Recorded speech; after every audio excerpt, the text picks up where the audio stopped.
अस्सलाम वालेकुम। चैनल को लाइक करें और शेयर करें। एक शहर में एक बादशाह था जो बड़ा रहमदिल और असूल परस्त बादशाह था। उसके हुकूमत में रियाया बहुत खुश रहती थी। वो दिन भर अपने रियाया के साथ फ़ैसला किया करता था और मुल्क चलाया करता था। और जब रात में छुट्टी हो जाए उसकी तो वो घर में टोपियाँ बीन कर बाज़ार में बिचवा दिया करता था।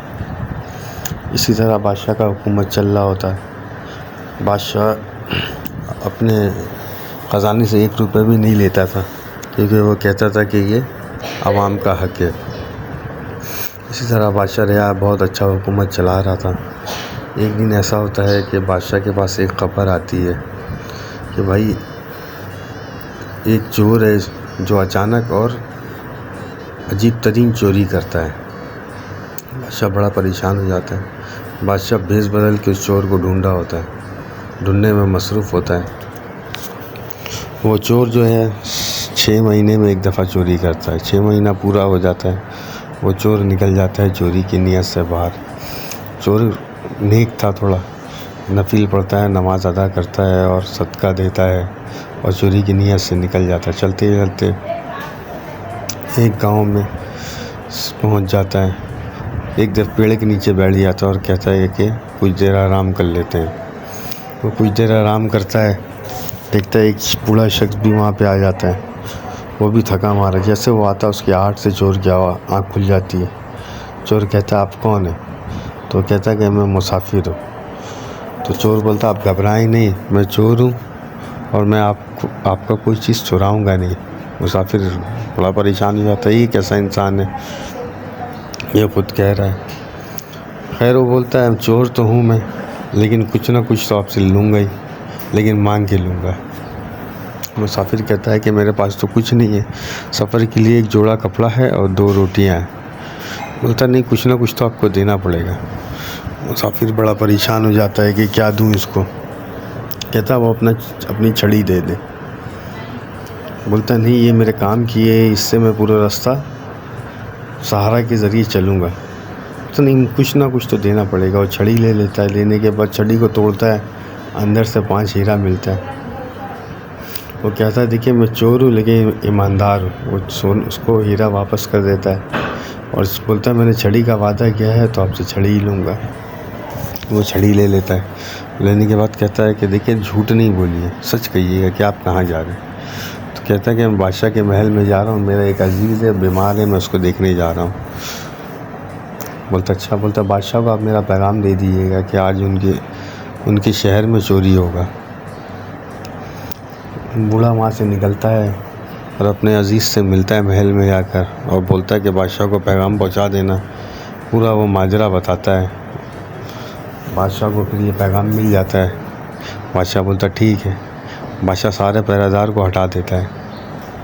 हटाने के बाद और ख़ुद जो है एक आम आदमी के भेष में वहाँ छुप जाता है। चोर जैसे ही आगे महल की तरफ बढ़ता है, उसकी आने की आवाज़ से बादशाह उसके पास पहुँच जाता है। वो थोड़ा घबरा जाता है। बोलता कौन तुम? तो बादशाह कहता है कि मैं एक चोर हूँ और काफ़ी दिन से परेशान हूँ। मैंने अभी तक कोई चोरी नहीं किया है, लेकिन कोशिश कर रहा हूँ। तो बोलता ठीक है, मैं भी चोर हूँ, मेरे साथ चलो आज बादशाह के महल में, आज बादशाह के शहर में चोरी करना है। एक घर में जाता है चोरी करने।